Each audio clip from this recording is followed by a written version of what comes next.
yan hadi maning da sijiga noini famu yare mamang de chan famjan ai thawani suras ka moini si chalani adai gugu ka moini akoi chesa ko scooty de ngangnare adai wheelchair to ngaladi okay ta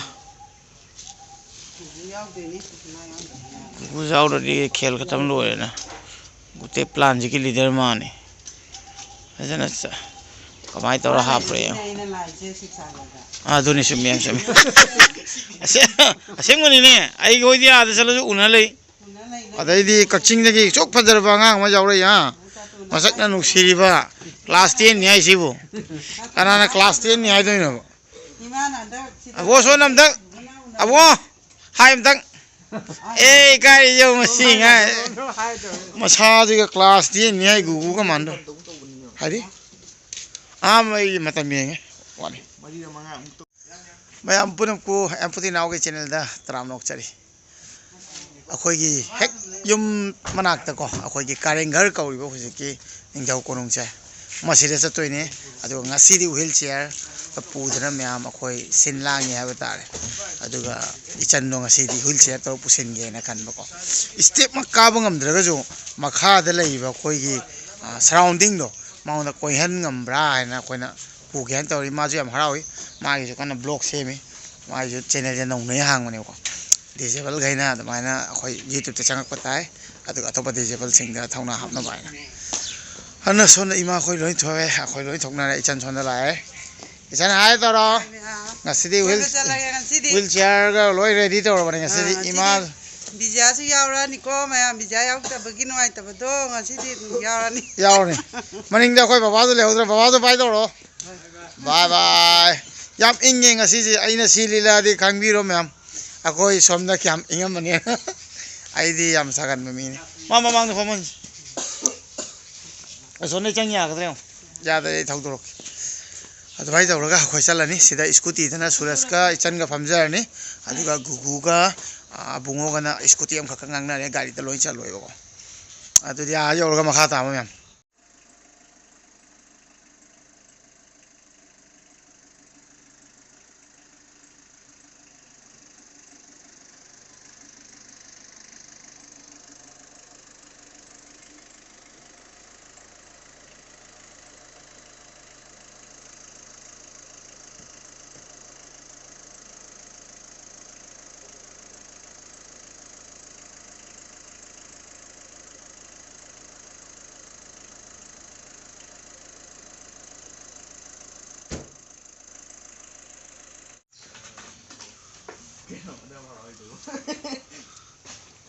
Hoi, angang sa hai taro ne somda. Blong ni ne, sona hai taro. Oi, Rosina do hai taro thajin na masi hai taro bungo khongro. Asigi weather je ma'am. Asigi weather je khuing ji Manipur mi ne hai kaino ne Assam ji sai hai ra. Kari khuing noi ma khoi na ma'am. Nu yam chu khare yam inge. Akoi khun manung dei dum phau akoi manak ta dum le yam lap te ha bita re ko. Ima yam sai hai lem ta sam ja kamai tawi yam inge da man bu de yala inge ga na pura sai na sa ga na pang sa da sai ta kok jak mane na tra sai ya sa ga na pang sa ing ga paning ga ni ba ai je ke shwete lit pa ji ma khoi lo ra inge ba paning maning da taw ri jang hero khoi ki kaksing hero me ni ro som da lai ra maning baba so dam cha yeng bi ra hai ta wi ro baba as baba de wheelchair ga loina na chap ma le taw chan jama sai blok nam jari atuga khoi are pam jawrani yam lap te khoi khun manung da khoi lerak pharo dum thoi ha ba ta ko asigi ningthau gi matam gi wari se yam history budi khang de ko adu budi khang nge korangani khoi gi manipur da gi ningthau na khoi gi rajasar singa da gift oina pi bane ba ko khoi gi achauba help ama taw bi ram ba ina tang da ko adu ayo ro makha ta ba man changmam yaw re maning da scooty ni lai adu ga khoi mang tha re ha ta re ko sini mam se konong lei re sida karengar ai je loksilak pona ha le khoi aina ai dra mam inak ne ne se yaw re se mam ko sai da khamaga wheelchair je पुसिलगा अखोई चटनबा मखा ताबा संगनबा तौरगे स्वाइद इचन कुमल लगे हाना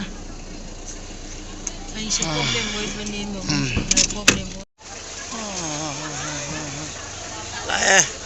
अखोई team money यौसिले सोना सोना अदुगा इचन कुमल लगे माना सिदा कुमगदि सुविधा होगदबो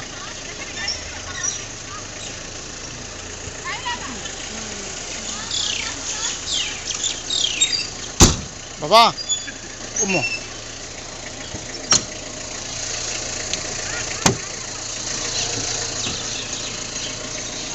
व्हील चेयर थांगनबा तौरगे को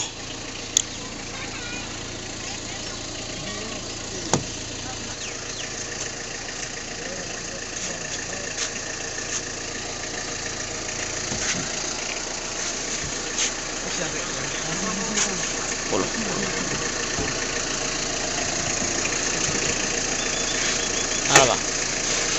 ओके 아주 당길로 손에기 당길로 부신 거 아시고 부시는 아 손에 당길로 부신 거 손에 아주 칫칫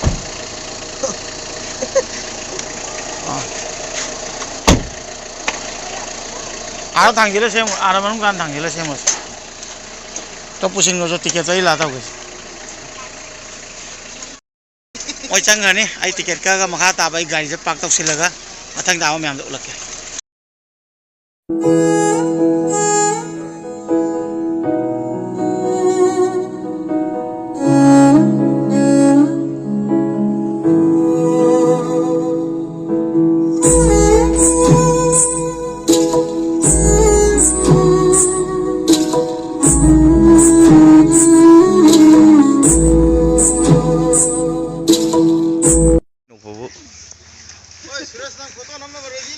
खुदी दी खंगोय ना सिदा बो सिदी कायदे no yung thujile da noi noi na noi na thujile video na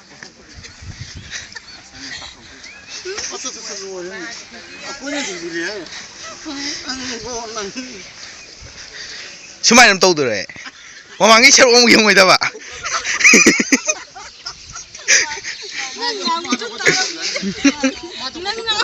Nadira, mama kita orang yang cuma satu ni, oi. Pai bu ni hom je kim moi dau re. Moi bela na. Kim na hoi na yim lai re.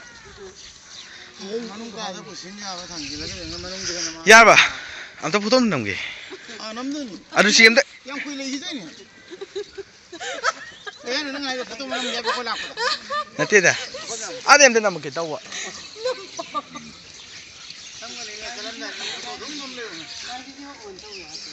Iya. Kena dah marah itu na.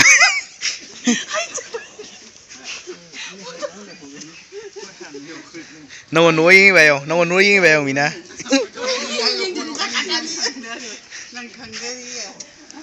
akhoi uchina china sibau yaure myam ju ubi tu ni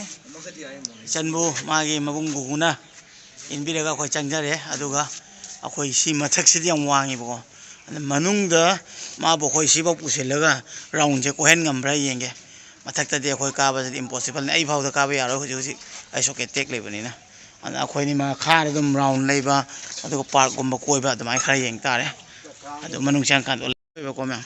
si khuwang mani mathak ta dolana hum ni si je ma akhoi johai ba kan ko johai ba kan khara ma kha chang gra ni akhoi khangdri ngai aduna ta ju wangam hi ai ko si chang ma je si dagi pusin doi ni ko china china ko da gu gu khoi khoi tor pusil lagi ko aduga si ma tek se chang go ya ro ko si ya ga tra si ya ni ko si ma ma ka je ut pa ya ni si ma ma ka se ma so dagi ya gra so si khar lao na tra si khar lao ya ni samai tor sang ba sangaga se dagi tho ba akhoi ma gi wheelchair je kai phok pusin ja gi yeng ni mauna si ka khai ju pi na ma u phang dra ba ni si jo khoi pusin ya na ba hona je si chang ga ni ai hisab le si na amam ka ni ma mo gi ne meeting tau na ba ko a chet pa wari sana na ba ni ba si ka ai flash tha la u la ke ko me si je ko a chet pa room ni ko si dai ji ga na na me si da thang mai ku pi than doi ni ko si da thang mai ku pi than doi thang mai than doi ni aduga sikaji amammiba sidaijiga asida senaje sena khai je leptoi ni ko asida aduga moi changba piroi ko secret room ni moi porajula ijan buloi na son abungo thongle khoi ningthong matam mi man bane sena thang ta ga pa lep man ya abungo ijan busra ki okay kakalo okay amo sida bas adagi di son entry tok selo son na bigis special son dagi hapo yengage changani hoish nga si de koi tharo na nga si de koi tharo secret room da sida meeting do mi ko lo abungo na yang machi gi leibam ne la ma cha thammani na fazna last secret room da pu doi ni cha mana bane moi loi pa li ne mena kangla sipsagar district si mani moi na pa is adu da nang le ho si ka ji na mu thamjil ma dam mom mani adu na hana ni ko to ma ayo ke go ta to mana ta pusin mo mai ke no si mana ko pusin size ko ai khoina ta ba da size asidai je thangmai kupi adumai thale ha ba thana ni na adumai thammi ai thangmai kupi atai ju khoina thangmai kupi si shape se samai ta wi je adu si ne samai ta udra sidai je wari le ngani ma thangmai kupi ga ta san bo re mo ko mo gi khuju kulai thammani khangde atobo pochai ji thana mani adu khoina khang ma si amam ka je ha museum ja hongre aduga sika je khamai jan sika je moina ko secret meeting tawi hai ko akoi ta ba da sida alop wari yam chet wari sane hai mi maning thau ko aduga moi kanam ta changhal loi som dagi aduga moina habadi ning thau di sida le ko mathang ma ko na lai ne sile le ko ning thau sai ning thau mathang ma ko lai ne sida Sini tu matak season, sini aku lagi kenon sara meni, aku lagi nga jawi hai, ada ini sare nga, pumba, yerum, Hawaii, makan. Abu orang mingi kira mingi ni jauh tu. Sini abu kakcing hero kan ni silama. Nang matang lakan tak hang Aina nombor dia aina putra kata. Lala sini putra je. Phone hơi tông nung nè nung mấy cái cốc con nung nè rồi nè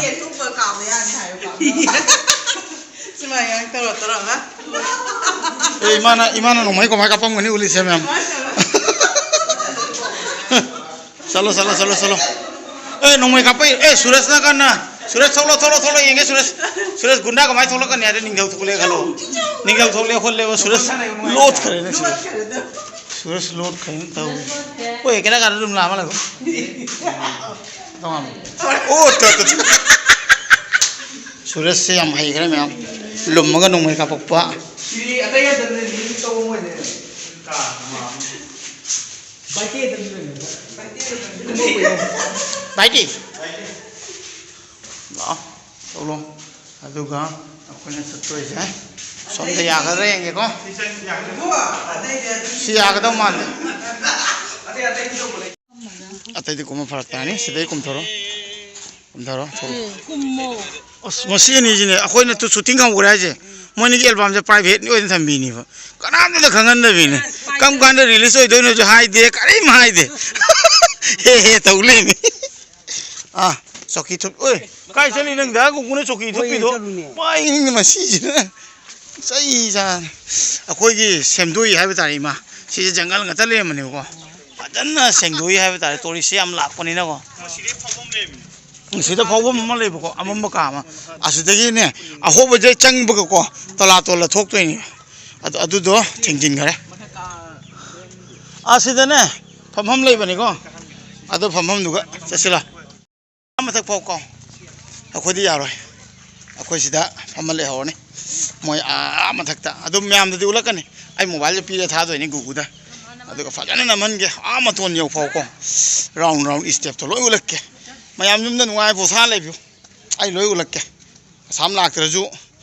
sam gi ꯑꯁꯥꯝꯗ ꯑꯩꯈꯣꯏ ꯃꯅꯤꯄꯨꯔ ꯃꯩꯇꯩ ꯅꯤꯉꯣꯟꯅꯀꯣ ꯀꯃꯥꯏꯅ ꯒꯤꯐ ꯇꯧꯔ ꯀꯔꯤ ꯀꯃꯥꯏꯅ ꯂꯩꯈꯤꯕꯅꯣ ꯍꯥꯏꯗꯣ ꯃꯐꯝꯗꯣ ꯑꯗꯨ ꯈꯪꯅꯕꯅꯤ ꯑꯩꯅ ꯊꯑꯣꯏ ꯎꯠꯆꯔꯛꯇꯣꯏꯁꯦ ꯁꯤꯅꯤ ꯃꯌꯥꯝꯁꯦ sini karen ghar hai khoi di hek masi karen ghar ji ki manak ta tare ba maitai khun ne aduna khoi se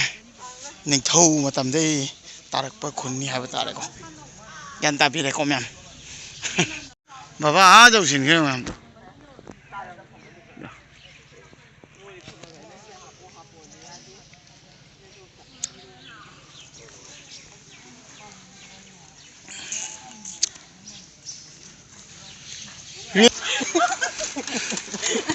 Yang ni, ha? Kalau kalau, ay bang apa minat ni sini? Okay, kalau. Saya nak sini famu, ha? Ni sini famu nanti, calo koi bahu loh, masak tu, calo.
Sini dok kado itu, sini kapam lagi.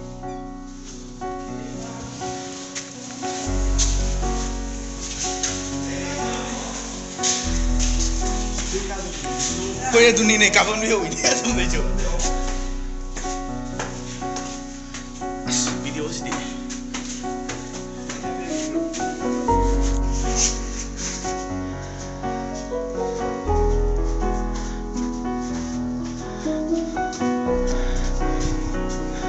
Sini kan lagi. Hoi, macam bermain hati ni.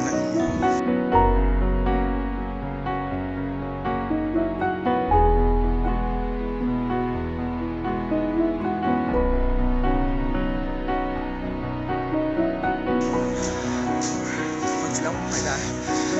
Kamu yang mana? Sonda kamu. Sini elektrik, mungkin. Amana sire lo electric light hoi si main hoi ge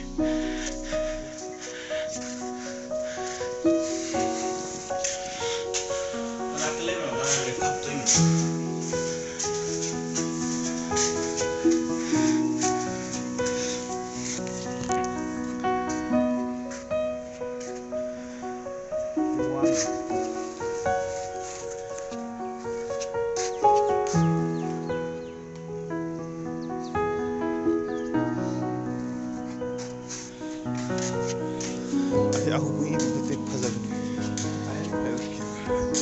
Aku pilih si betul.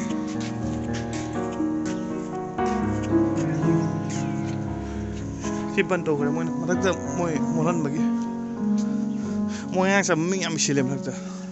Amat tu kamu lewa. Si molan sini ni. Moy mana tu molan bagi.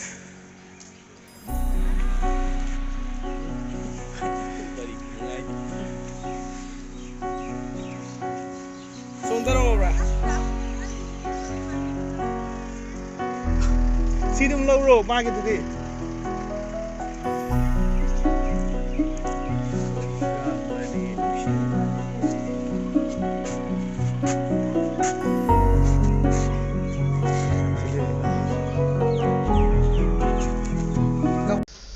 Masih nak kuai matak thang masaruk ni, aduh masih hujik tingin kare hai betare manam di, angang cing matak tercet laga ya mulhan ba aduga, hai di yeksin ba isin ba kosin ba tau odona me amna, nungai ekta betagi masih je mogi hujik committee na tingin bi kare hai betare ko. Siam kau orang ni, 1, 2, 3 start. ꯑꯩꯈꯣꯏꯅꯤꯗꯤ ꯆꯠꯄ ꯐꯔꯛ ꯇꯥꯕꯅꯤꯅꯀꯣ ꯏꯆꯟꯒ ꯑꯩꯈꯣꯏꯅꯤꯗꯤ ꯁꯤꯗ ꯑꯗꯨꯝ ꯐꯝꯃ ꯂꯩꯍꯧꯔꯦ ꯑꯗꯨꯒ ꯃꯃꯥ ꯑꯩꯈꯣꯏꯗ ꯂꯣꯏ ꯀꯣꯏꯍꯜꯂꯦ ꯏꯆꯟꯒꯤ ꯕ꯭ꯂꯣꯛꯇꯁꯨ ꯑꯗꯨꯃꯛ ꯆꯞ ꯆꯥꯅ ꯃꯌꯥꯝ ꯎꯕꯤꯔꯝꯃꯅꯤ ꯃꯃꯥꯗ ꯅꯝꯍꯟꯕ ꯑꯩꯒꯤꯅ ꯑꯃꯨꯛ ꯑꯩꯈꯣꯏ ꯕꯨꯕꯨꯗ ꯅꯝꯍꯟꯕ ꯑꯩꯈꯣꯏꯅ ꯚꯤꯗꯤꯑꯣꯁꯦ ꯑꯗꯨꯝ ꯈꯔ ꯈꯔ ꯑꯩꯈꯣꯏꯅꯤꯗꯤ ꯁꯣꯠꯇꯣ ꯀꯣ ꯀꯔꯝꯕ ꯐꯖꯩ ꯑꯗꯨ ꯂꯧꯔ ꯑꯗꯨꯝ ꯑꯦꯗꯤꯠ ꯇꯧꯔꯒ ꯃꯥꯒꯤꯗꯨꯁꯨ ꯑꯩꯒꯤꯗꯨꯁꯨ ꯆꯞ ꯃꯥꯟꯅꯅ ꯍꯥꯞꯄꯛꯑꯅꯤ ꯑꯗꯣ ꯑꯩꯈꯣꯏꯁꯨ ꯉꯁꯤ ꯏꯆꯟꯕꯨ ꯍꯦꯛ ꯃꯅꯥꯛꯇ ꯁꯨꯃꯥꯏꯅ ꯎ ꯐꯪꯕꯁꯦ ꯃꯥꯁꯨ ꯅꯨꯡꯉꯥꯏꯔꯝꯒꯅꯤꯅ ꯈꯜꯂꯦ ꯅꯨꯡꯉꯥꯏꯕꯅ ꯅꯨꯡꯉꯥꯏ ꯌꯥꯝ ꯅꯨꯡꯉꯥꯏ ꯅꯍꯥꯟꯈꯩꯗꯤ ꯑꯩꯈꯣꯏꯅ ꯆꯪꯉꯛꯄꯗ ꯐꯔꯛ ꯇꯥꯏꯅ ꯑꯗꯨꯅ ꯃꯈꯥꯗꯨꯗ ꯔꯥꯎꯟ ꯂꯧꯔꯒ ꯃꯊꯛ ꯀꯥꯕꯗꯨꯗꯤ ꯌꯥꯔꯣꯏ ꯐꯔꯛ ꯇꯥꯅꯤꯕ ꯈꯔ ꯁꯝꯅ ꯍꯥꯏꯔꯕꯗ ꯏꯃꯥ ꯈꯣꯏꯐꯥꯎ ꯐꯔꯛ ꯇꯥꯔꯝꯒꯅꯤ ꯏꯁꯇꯦꯞꯇꯨꯅ ꯂꯩꯃꯀꯣ ꯇꯥꯕ꯭ꯔꯥ 이마 바로 강문이고. ꯇꯥꯏꯌꯦ ꯀꯤꯗꯅ ꯀꯩꯅꯣ ꯇꯧꯔ ꯀꯨꯝꯃꯩꯅꯦ ꯌꯥꯝꯉꯝꯕꯅꯦ. ꯑꯗꯨꯃꯥꯏꯅ ꯇꯧꯋꯦ ꯌꯥꯝꯉꯝꯕꯅꯦꯕ. ꯑꯩ ꯃꯃꯥꯅ ꯅꯝꯃꯤꯅꯦ ꯍꯥꯏꯔꯛꯑꯝꯃꯗꯤ ꯑꯗꯨꯒ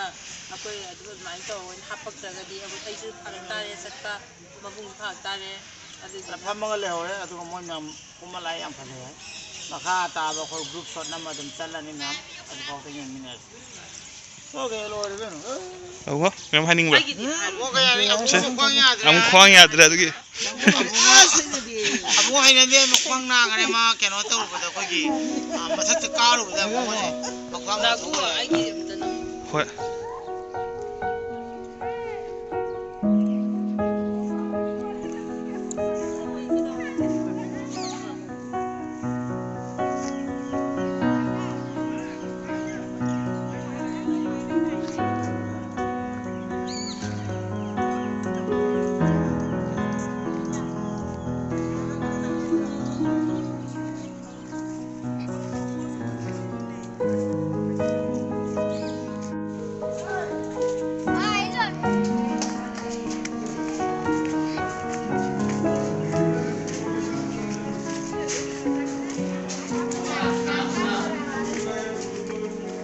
ꯀꯣꯏꯕ ꯔꯥꯎꯟꯗꯤ ꯃꯣꯏ ꯀꯩꯅꯣꯗꯒꯤ ꯀꯣꯟꯍꯨꯝꯗꯒꯤ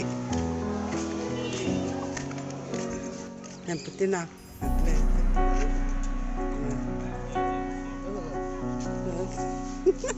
ꯉꯥꯎꯔꯤ ꯉꯥꯡꯉꯤ ꯌꯥꯝꯀꯣ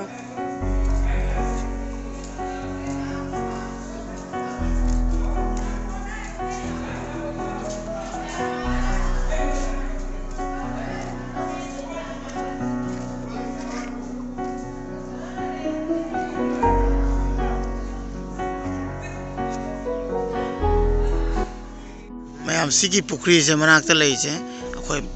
ꯄꯨꯈ꯭ꯔꯤꯁꯦ ꯄꯤꯛꯆꯔꯁꯦ ꯃꯒꯨꯟ ꯌꯥꯝ ꯌꯥꯎꯔꯝꯕ ꯄꯨꯈ꯭ꯔꯤꯅꯤ ꯍꯥꯏꯕꯗꯤ ꯅꯤꯡꯊꯧ ꯃꯇꯝꯒꯤ ꯍꯦꯛ ꯃꯅꯥꯛꯇ ꯂꯩꯕ ꯄꯨꯈ꯭ꯔꯤꯅꯤ ꯍꯥꯏꯕ ꯇꯥꯔꯦ ꯃꯁꯤ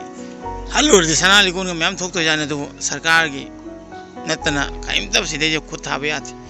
ꯑꯩꯈꯣꯏ ꯃꯌꯥꯝ ꯁꯤꯅ ꯁꯥꯏꯠ ꯚ꯭ꯌꯨꯅꯤ ꯃꯌꯥꯝꯁꯦ ꯁꯥꯏꯠ ꯚ꯭ꯌꯨ ꯃꯇꯣꯝꯁꯦ ꯀꯥꯍꯟꯗꯔꯦ ꯃꯌꯥꯝꯅ ꯃꯣꯜꯍꯟꯕꯗꯒꯤꯀꯣ ꯃꯇꯣꯝꯒꯤꯗꯣ ꯀꯥꯕ ꯌꯥꯗ꯭ꯔꯦ ꯑꯗꯨꯒ ꯁꯤꯗ ꯑꯩꯈꯣꯏꯗꯤ ꯍꯥꯟꯅ ꯈꯪꯕꯨ ꯈꯪꯗꯦ ꯁꯤꯗ ꯐꯝꯐꯝꯒ ꯌꯥꯝ ꯐꯖꯅ ꯁꯦꯝꯕꯤ ꯊꯅꯝꯃꯦ ꯍꯥꯏꯇꯥꯔꯦ ꯃꯌꯥꯝ ꯂꯥꯛꯑꯒ ꯀꯩꯅꯣ ꯇꯧꯅꯕ ꯍꯥꯟꯅꯗꯒꯤ ꯌꯥꯝ ꯐꯖꯔꯦ ꯍꯥꯏꯕ ꯇꯥꯔꯦ ꯑꯩꯈꯣꯏ ꯄꯤꯛꯏꯉꯩꯗꯗꯤ ꯁꯨꯃꯥꯏꯅ ꯇꯧꯔꯝꯗꯦ ꯑꯩꯈꯣꯏꯗꯤ ꯃꯅꯥꯛꯀꯤꯅꯤꯅ ꯌꯥꯝ ꯂꯥꯛꯒꯟꯗꯦꯗꯣ ꯃꯌꯥꯝ ꯉꯥꯏꯍꯥꯛ ꯄꯣꯊꯥꯔꯤ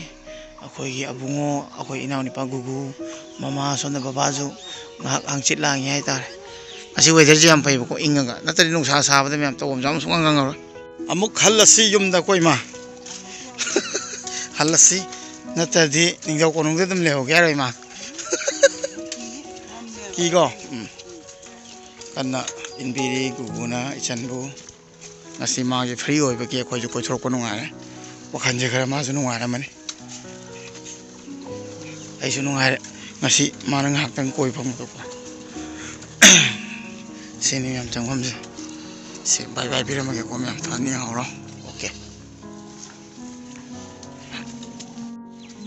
ꯃꯌꯥꯝꯗꯤ ꯀꯃꯥꯏꯅ ꯇꯧꯋꯤ ꯅꯨꯡꯉꯥꯏꯕ꯭ꯔꯥ ꯃꯌꯥꯝ ꯐꯖꯕꯅꯤꯀꯣ ꯑꯩꯈꯣꯏꯒꯤ ꯅꯤꯡꯊꯧ ꯀꯣꯅꯨꯡ ꯉꯥꯛꯇꯅꯤꯅ ꯍꯥꯏꯗꯅ ꯁꯤꯕꯁꯥꯒꯔꯁꯦ ꯅꯤꯡꯊꯧꯒꯤ ꯃꯐꯝ ꯉꯥꯛꯇꯅꯤ ꯁꯤꯗ ꯄꯥꯜꯂꯝꯕꯅꯤꯅꯀꯣ ꯃꯣꯏꯅ ꯈꯣꯟꯁꯦ ꯀꯩꯗꯧꯅꯤ ꯈꯪꯗꯦ ꯐꯥꯔꯦ ꯉꯔꯥꯡ ꯌꯥꯝ ꯂꯥꯡꯈ꯭ꯔꯦ ꯑꯣꯀꯦ ꯂꯥꯡꯈ꯭ꯔꯦ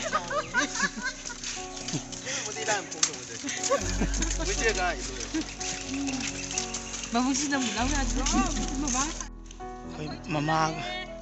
ꯅꯨꯡꯉꯥꯏꯕ꯭ꯔꯥ ꯉꯁꯤꯗꯤ ꯋꯤꯜ ꯆꯤꯌꯔꯗ ꯗꯥꯒꯨꯅ ꯀꯣꯏꯍꯟꯕ ꯅꯨꯡꯉꯥꯏꯕ꯭ꯔꯥ ꯉꯁꯤꯗꯤ ꯗꯥꯒꯨꯅ ꯋꯤꯜ ꯆꯤꯌꯔꯗ ꯀꯣꯏꯍꯜꯂ ꯅꯨꯡꯉꯥꯏꯕ꯭ꯔꯥ ꯅꯨꯡꯉꯥꯏꯀꯣ ꯅꯍꯥꯟꯗꯤ ꯆꯠ ꯐꯪꯍꯧꯗ꯭ꯔꯦ ꯉꯁꯤꯗꯤ ꯅꯨꯡꯉꯥꯏꯔꯦ ꯑꯩ ꯏꯆꯟꯁꯦ ꯆꯠꯁꯤ ꯌꯨꯝꯗ ꯄꯣꯊꯥꯔꯨꯔꯁꯤ ꯃꯌꯥꯝ ꯑꯗꯨꯗꯤ ꯃꯊꯪꯒꯤꯗ ꯑꯃꯨꯛ ꯊꯦꯡꯅꯔꯁꯤ ꯃꯌꯥꯝ ꯕꯥꯏ ꯕꯥꯏ